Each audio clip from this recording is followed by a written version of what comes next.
A nuestro invitado de hoy, el 4 de marzo de 1976, varios policías armados le dieron una paliza que le dejó prácticamente ciego. El día antes habían sido asesinados por la fuerza pública 5 trabajadores en huelga que participaban en una asamblea. Desde entonces no ha dejado de luchar por la dignidad de las víctimas de aquellos hechos. En otra vuelta de tuerca, Andoni Chasco.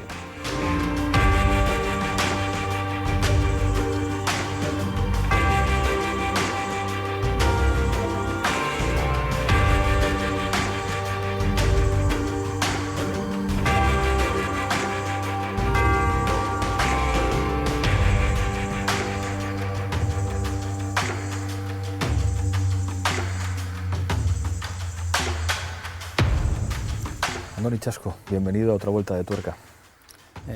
Gracias por esta oportunidad para contar una historia desconocida. Te voy a preguntar primero por tu infancia. Naces en el año 55, te crías en Vitoria, con una situación familiar difícil porque tu madre se queda viuda con 5 hijos. ¿Qué recuerdas de tu infancia y de esos ambientes de Vitoria? Nazco en Santa Cruz de Campezo, un pueblecito de Álava, pero sí que es verdad que subimos a Vitoria a vivir muy joven, con 5 años o así. La infancia, pues bueno, pues como dices, fue un poco dura porque a los 10 años mi padre falleció. Había tenido muy poca relación con él porque trabajaba en una empresa de prospección petrolífera y estaba más fuera que en casa, ¿no? Entonces, al quedarse viuda también mi madre, pues éramos 5 hermanos y yo el mayor, pues bueno, fue un poco duro, ¿no?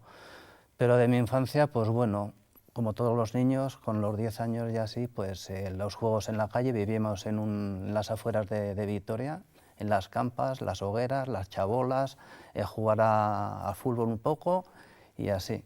Y luego ya más adelante, pues empecé en el colegio de enseñanza general básica y luego a hacer deporte. El deporte me gustaba mucho, pero bueno, íbamos al pueblo a ayudarle a una tía que tenía un bar, le ayudábamos y entonces no hacía deporte de competición porque las competiciones al ser fin de semana pues no podía participar en ellas, pero sí que solía hacer los entrenamientos. Y en una de esas también, pues dentro de esa dureza de la infancia, como dices, pues bueno, tuve en la escuela una pedrada en el ojo izquierdo, el cual pues en aquel momento perdí el ojo, la visión de ese ojo. Posteriormente, y como contaré, pues mira, recuperé algo y es con lo que me defiendo a día de hoy. Y es con lo que te defiendes hoy.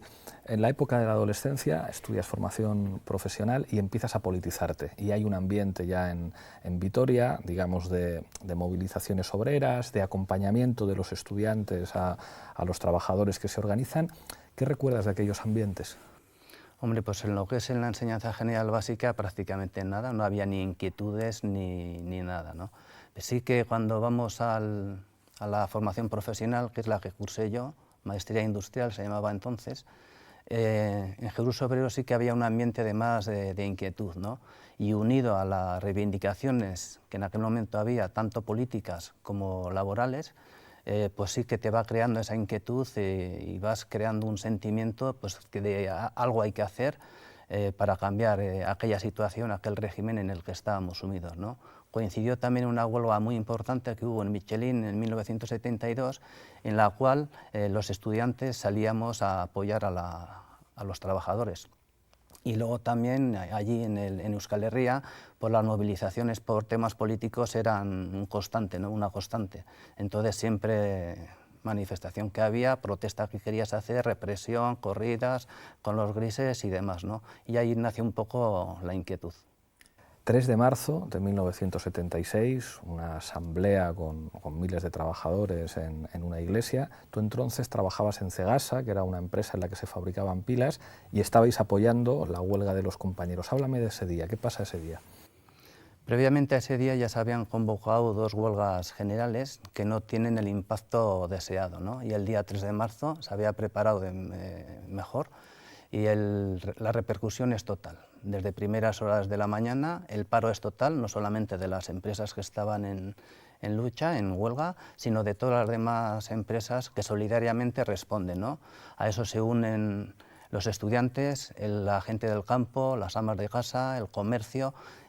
Vitoria está totalmente paralizada o prácticamente paralizada, y desde los polígonos industriales se hacen columnas con la idea de confluir todas en el centro y mostrar la protesta que se quería escenificar, ¿no? Ya eran 2 meses largos de huelga, la situación se estaba volviendo insostenible, la gente ya no disponía de medios para subsistir y demás, ¿no? Y ese día sí que se veía en el ambiente una tensión muy grande, ¿no?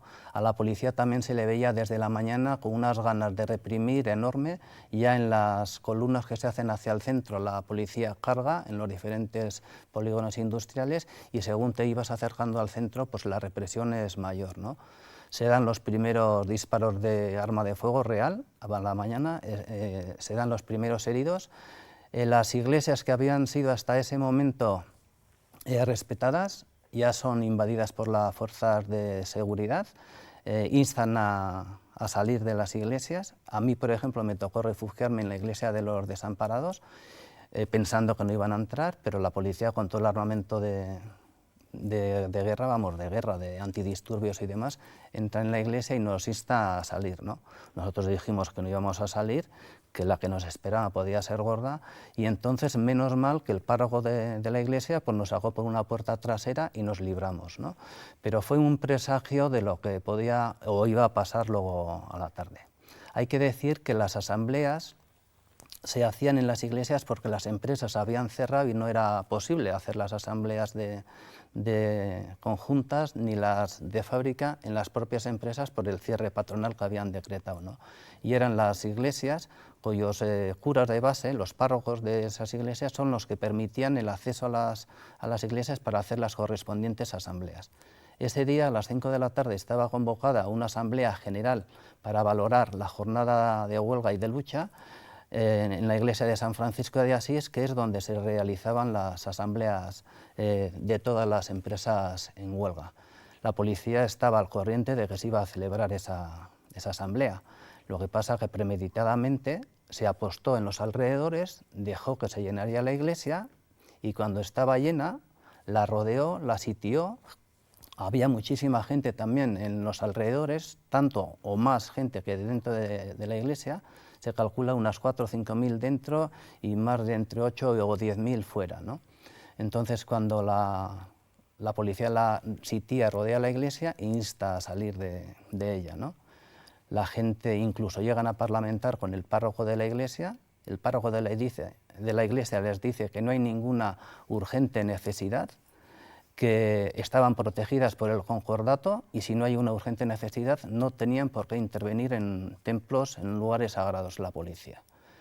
La policía hace oídos sordos y lo que hace es gasear la iglesia, la llena de gases lacrimógenos y gases de humo, y ante esa situación, la asfixia que se estaba creando dentro, pues la gente de fuera se da cuenta de la situación y lo que hace es insultar, increpar a la policía, incluso se les lanza objetos, piedras, palos, lo que pillaron por la calle, al objeto de dejar la salida franca para los que estaban dentro y podrían evitar aquel infierno, ¿no? En ese momento la policía lo que hace es empezar a disparar indiscriminadamente, tanto a los que salían como a los que estaban fuera, y el resultado lo sabemos, ¿no? 5 compañeros asesinados, 3 caen prácticamente en el momento, otros 2 lo fueron a causa de las heridas días después, y luego hay un centenar muy largo de heridos, muchos, la mitad de ellos de bala. Incluso hay gente que herida de bala que no pasó ni por los servicios de urgencia porque era dejar una afiliación y eso te podía acarrear graves consecuencias, y ese es lo que pasó el 3 de marzo. ¿Y qué te pasó a ti el 4 de marzo? Pues yo el día 3 de marzo, como he dicho, habíamos secundado la huelga, y el 4 de marzo, como no podía ser de otra forma, y después de la masacre producida el día anterior, fuimos a la empresa, pero de común acuerdo todos los compañeros decidimos continuar la huelga.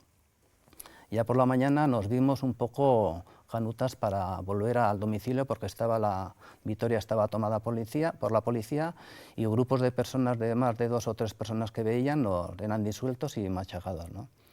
A la tarde la situación parece que estaba más en calma y fuimos 4 compañeros a ver cómo se había quedado el lugar de la masacre, ¿no? Porque hay que decir también que después de que la gente se entera que hay obreros asesinados, la rabia, la impotencia se apodera de la gente, entonces sí que se hacen destrozos con mobiliario urbano, se cruzan coches, se descargan camiones, se cruzan troncos y demás, ¿no? Vitoria sí que hay... Esa rabia se desarrolla y se queda reflejada en toda la ciudad.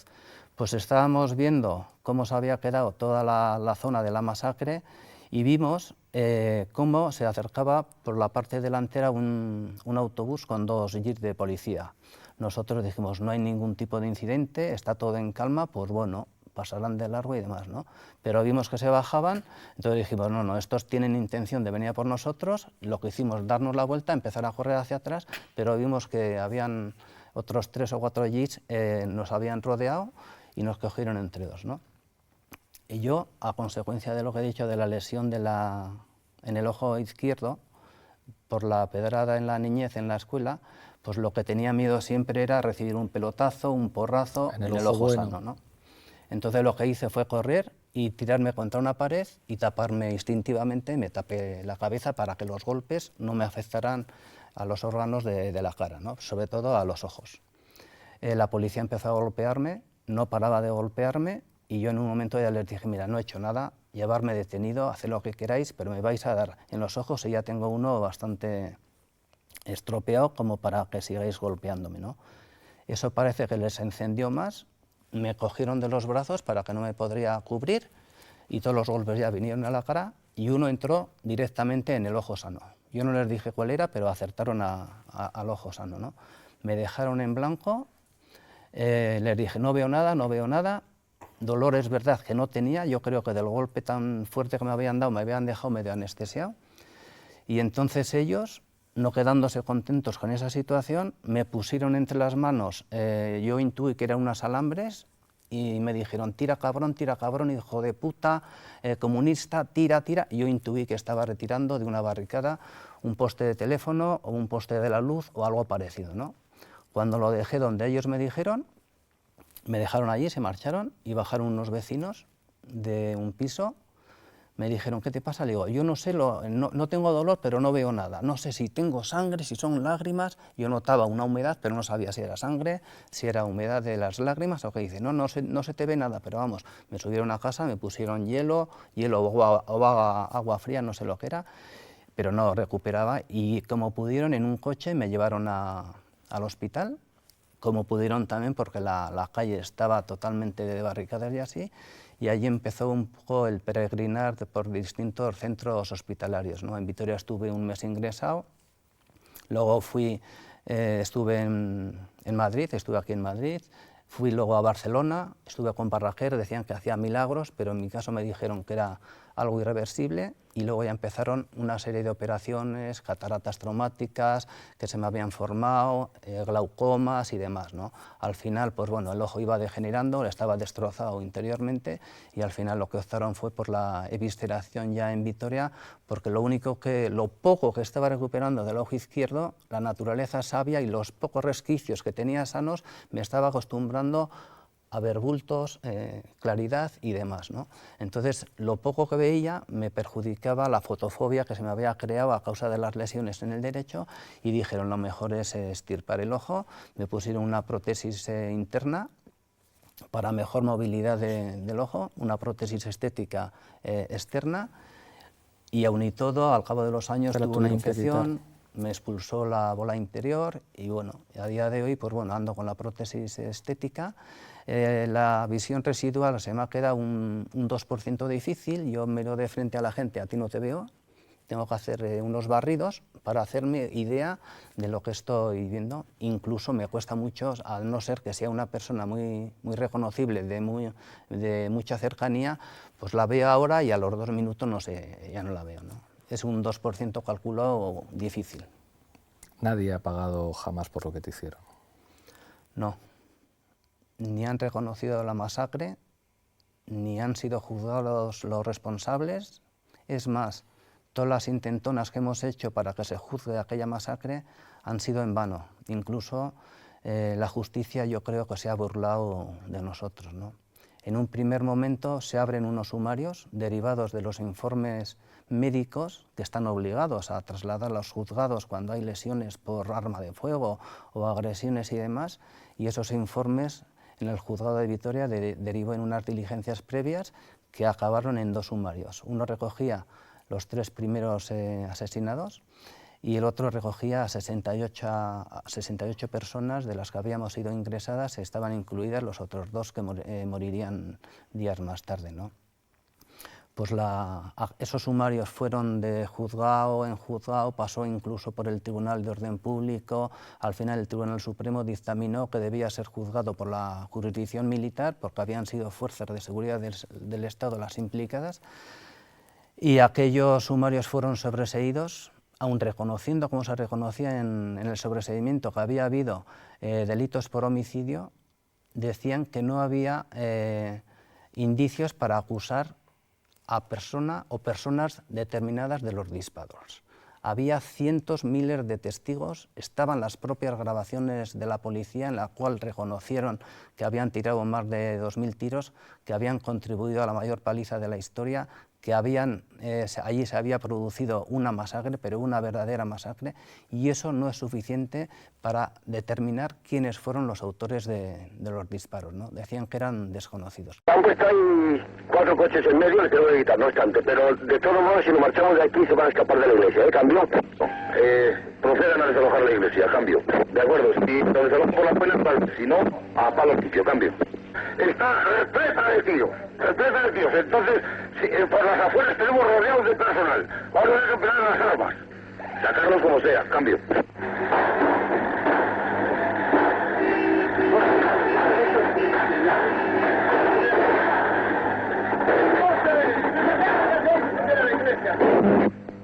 A ver ese fuego que ha sido al aire, cambio. Dijo que había heridos, estaba preguntando si había heridos, cambio. De momento de los nuestros no hay ninguno, cambio. Bueno, está bien, está bien.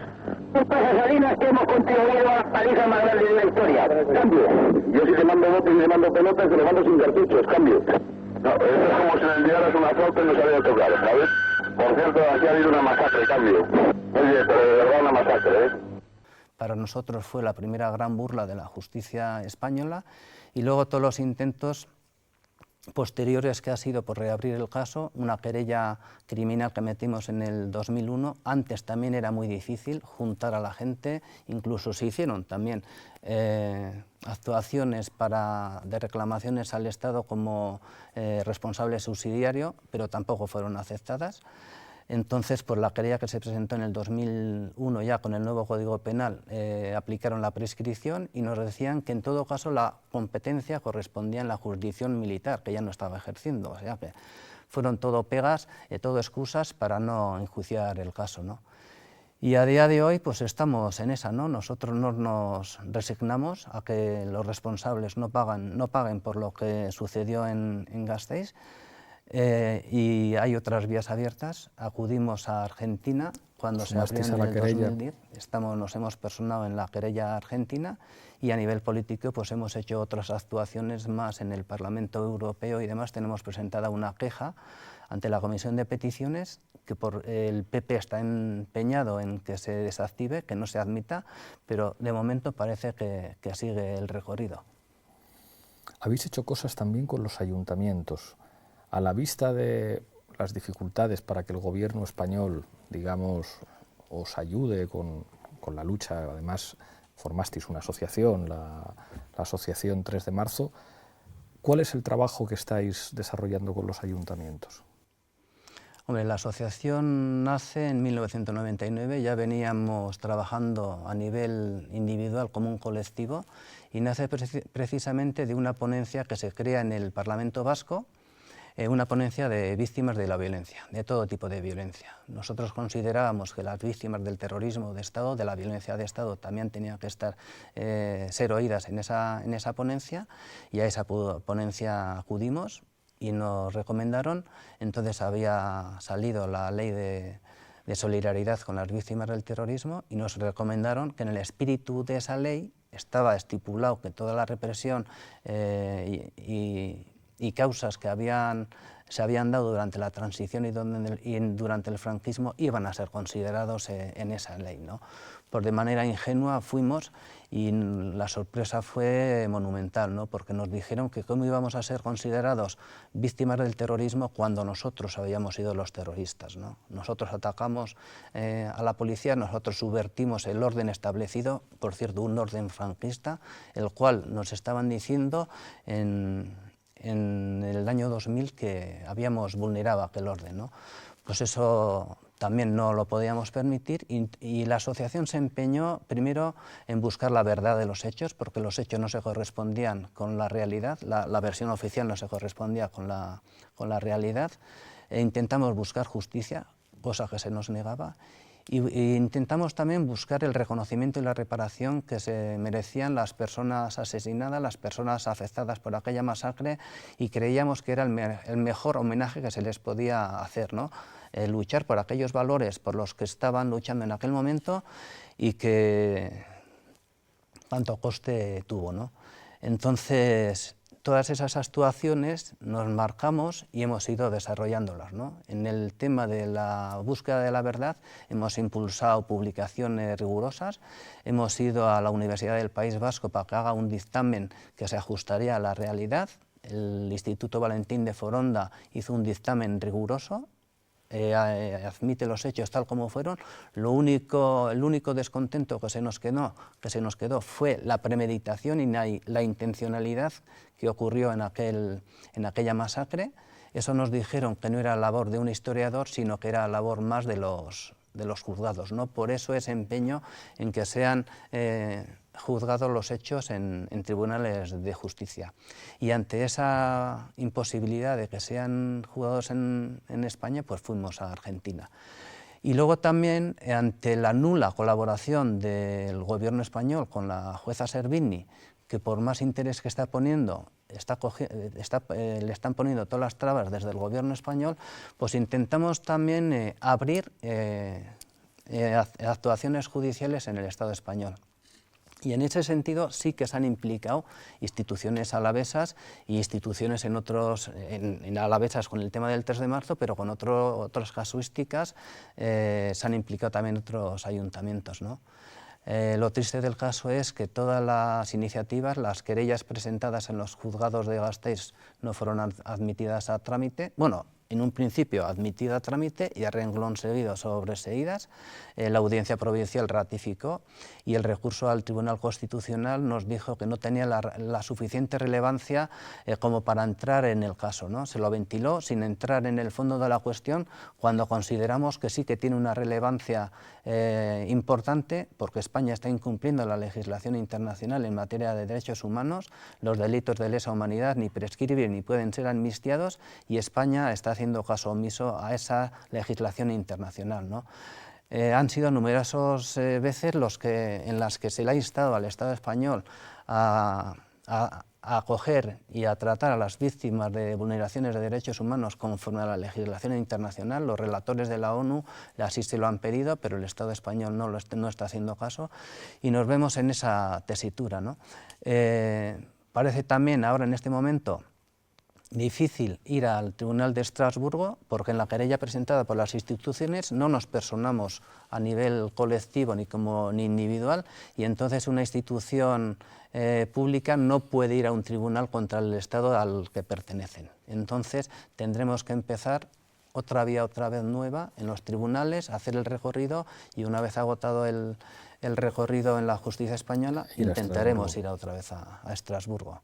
Queda un camino a través del Comité Internacional de la ONU en Europa. Son cosas que estamos sondeando, pero bueno, en esa estamos. Lo único que pretendemos es que los responsables sean juzgados y acabar con esta impunidad. Vamos a pasar a la rueda de reconocimiento. Yo te presento algunos nombres y me los defines en unas pocas frases. Manuel Fraga. El de la calle es mía, ¿no? Utilizó la represión a toda costa y utilizando todos los medios para conservar el orden franquista, responsable de atropellos y crímenes de lesa humanidad, de los cuales, como el 3 de marzo, de los cuales en 2002 se jactó diciendo que no había sido una actuación excesiva. Nos parece vergonzoso que haya sido homenajeado y tenga distinciones honoríficas como padre de la democracia, cuando debería pasar a la historia como un azote de los derechos, las libertades y la democracia. Rodolfo Martín Villa. Alumno aventajado de Fra Iribarne, le sucedió en el puesto del Ministerio de Gobernación, luego de Interior. También tuvo su responsabilidad en el 3 de marzo, era ministro de Relaciones Sindicales y también se jactó en su momento diciendo que lo de Vitoria había tenido una cosa positiva, ¿no? Porque la gente se había dado cuenta de las trágicas consecuencias que podían tener determinados métodos de lucha, ¿no? Eso es un aviso a navegantes, como hizo Fraga a los 2 días de la masacre cuando fue a Vitoria, ¿no?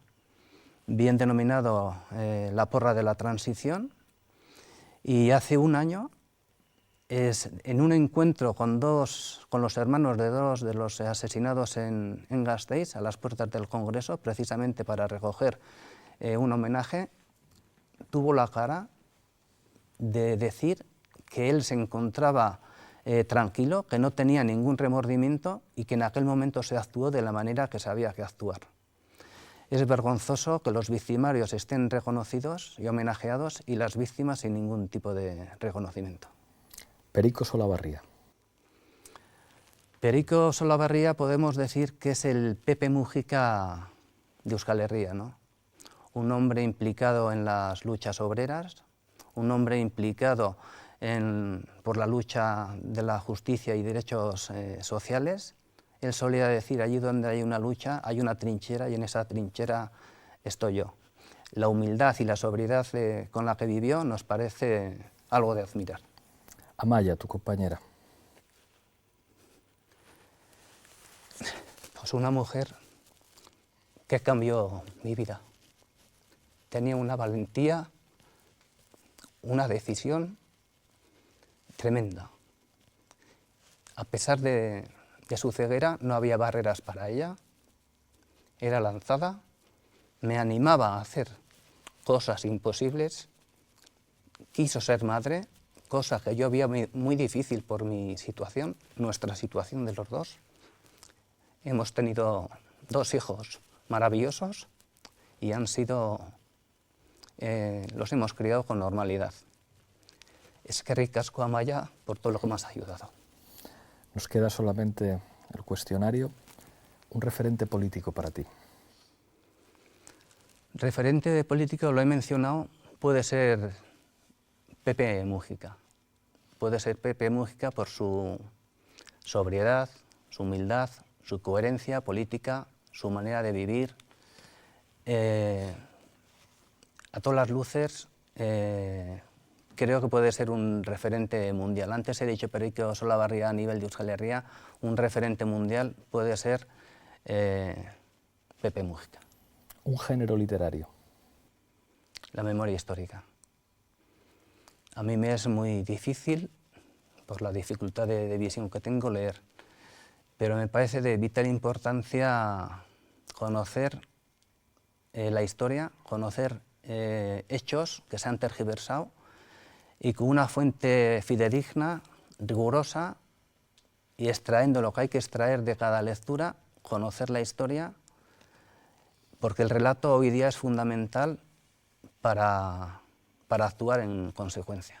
No podemos permitir que nos cuentes historias mentirosas, tergiversadas, como las del 3 de marzo, cuando en realidad hay otra historia que mucha gente desconoce. Una película.